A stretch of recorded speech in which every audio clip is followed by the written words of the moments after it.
नमस्ते मित्रों। सभी मित्रों को मेरा प्यार भरा नमस्कार। और जैसा कि आप सभी मित्र जानते हैं, मैं अपने इन वीडियोस के माध्यम से आप सभी मित्रों को अवचेतन मस्तिष्क की चमत्कारिक कार्य शक्तियों के बारे में गहन चिंतन के साथ में विमर्श कर रहा हूं। और वैज्ञानिक किस प्रकार से अवचेतन मस्तिष्क की चमत्कारिक कार्य शक्ति का उपयोग अपने खोजों में करते हैं, विभिन्न प्रकार की रचनात्मक क्रियाओं में रचनाशील कार्य करने वाले व्यक्ति करते हैं, इस संबंध में कुछ उदाहरणों के साथ में उपस्थित हूं।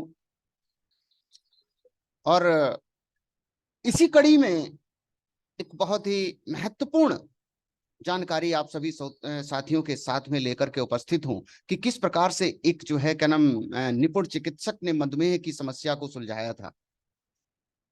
इंसुलिन की खोज के स्रोत का वर्णन संक्षिप्त रूप में इस प्रकार से है कि करीब 40 अथवा इससे कुछ वर्ष पहले डॉक्टर फ्रेडरिक बेंटिंग, जो कनाडा के उत्कृष्ट चिकित्सक और सर्जन थे, वे मधुमेह के भीषण प्रकोप पर अपना ध्यान केंद्रित कर रहे थे।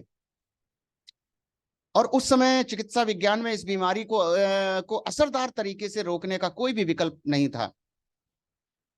डॉक्टर बेंटिंग ने इस विषय पर बहुत से प्रयोग किए और अंतरराष्ट्रीय साहित्य पढ़ने में काफी समय व्यतीत किया। एक रात को वे काफी थके हुए थे और उन्हें नींद आ गई।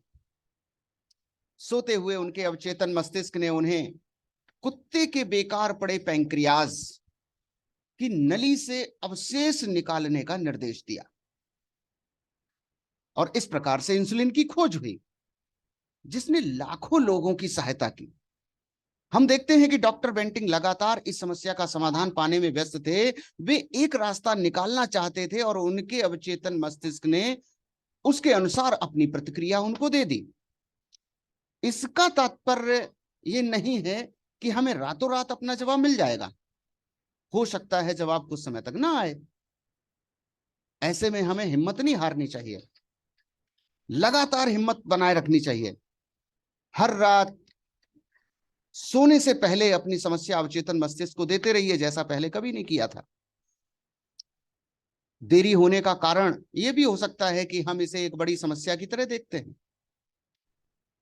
हम ये विश्वास करके चलते हैं कि इसके हल होने में काफी समय लगेगा। हमें यह सोचकर सो जाना है कि हमारे पास जवाब अभी है। अपने जवाब को भविष्य पर नहीं छोड़ना है।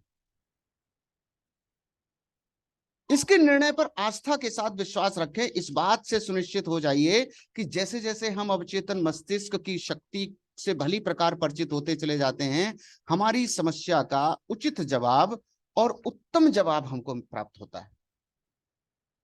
जैसे कि डॉक्टर फ्रेडरिक बेंटिंग ने इस गंभीर समस्या का निराकरण किया, जिससे आज लाखों नहीं करोड़ों लोगों की समस्याओं का हल हो रहा है और उनको शारीरिक लाभ प्राप्त हो रहा है।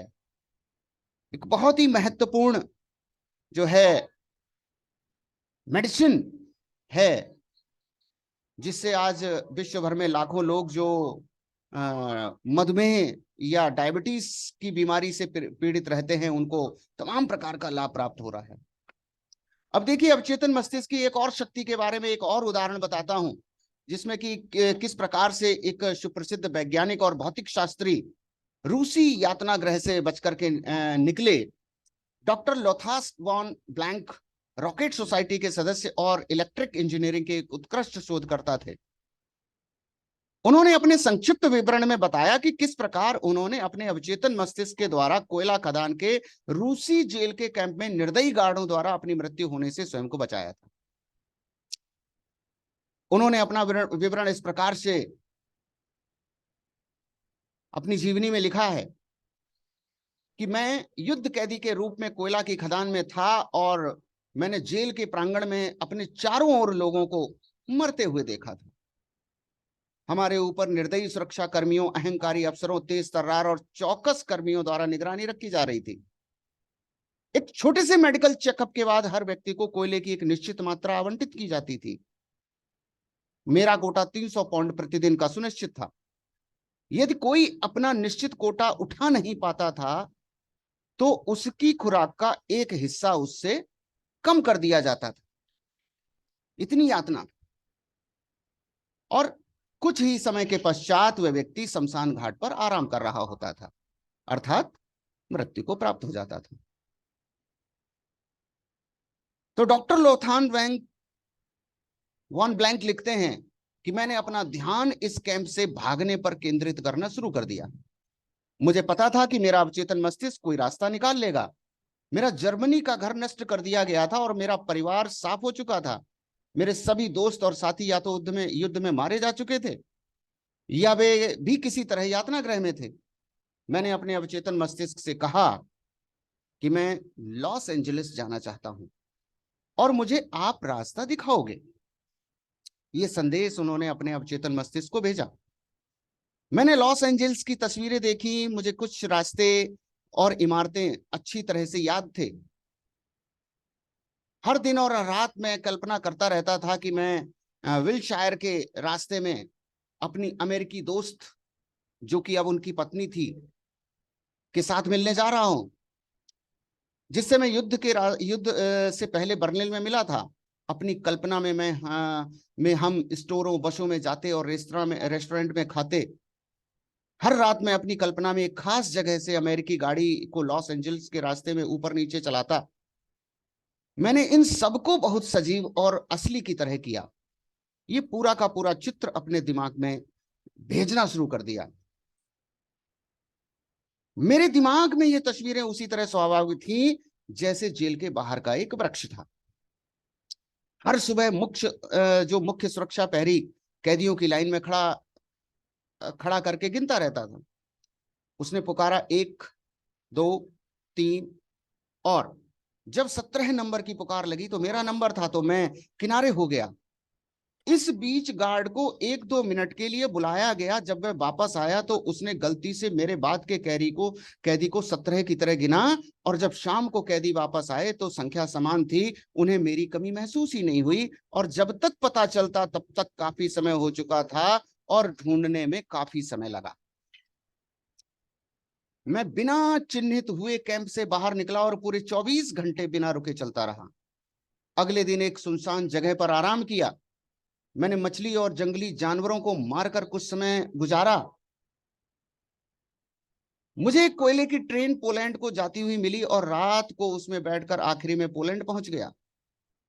अपने दोस्तों की सहायता से मैं स्विट्जरलैंड में ल्यूसरिन पहुंचा। एक शाम ल्यूसरिन के पैलेस होटल में मेरी एक अमेरिकी दंपति से बातचीत थी। उस व्यक्ति ने मुझसे पूछा क्या मैं कैलिफोर्निया के सांता मोनिका में उसके घर में अतिथि की तरह रहना पसंद करूंगा। मैंने स्वीकार कर लिया, और जब मैं लॉस एंजल्स पहुंचा तब मैंने देखा कि उसका ड्राइवर मुझे उसी विलशायर के उन रास्तों से ले गया जिसे मैं कई महीनों तक रूस की कोयले की खदान में कल्पना में इतना सजीव देखा करता था। मैंने उन इमारतों को अब वास्तव में देखा। मैंने अपने मन में देखा कि उन इमारतों को मैंने पहचान लिया था। वास्तव में ऐसा प्रतीत हुआ मानो मैं लॉस एंजल्स में पहले भी आ चुका हूं। मैंने अपना लक्ष्य पा लिया था। मैं कभी भी अवचेतन मस्तिष्क के चमत्कारों पर आश्चर्य करना नहीं छोड़ सकता। वास्तव में इसके पास ऐसे तरीके हैं जिनके बारे में हमें कोई ना कोई ज्ञान नहीं है, लेकिन हमें इन ज्ञान को हासिल करना है। अवचेतन मस्तिष्क की इस चमत्कारिक कार्यशक्ति के बारे में चिंतन करना है, गंभीरता से सोचना है, और अपने अवचेतन मस्तिष्क में निरंतर इस प्रकार के संदेश भेजते रहने हैं ताकि हम जो चाहते हैं, अपने जीवन से जो चाहते हैं, वो हमें हमारा अवचेतन मस्तिष्क उस चीज को पाने का एक उचित रास्ता दिखाए। और ऐसा हमारा अवचेतन मस्तिष्क ही कर सकता है। हमारा अवचेतन मस्तिष्क वो हर काम करने में संभव है जिसकी हम कल्पना कर सकते हैं।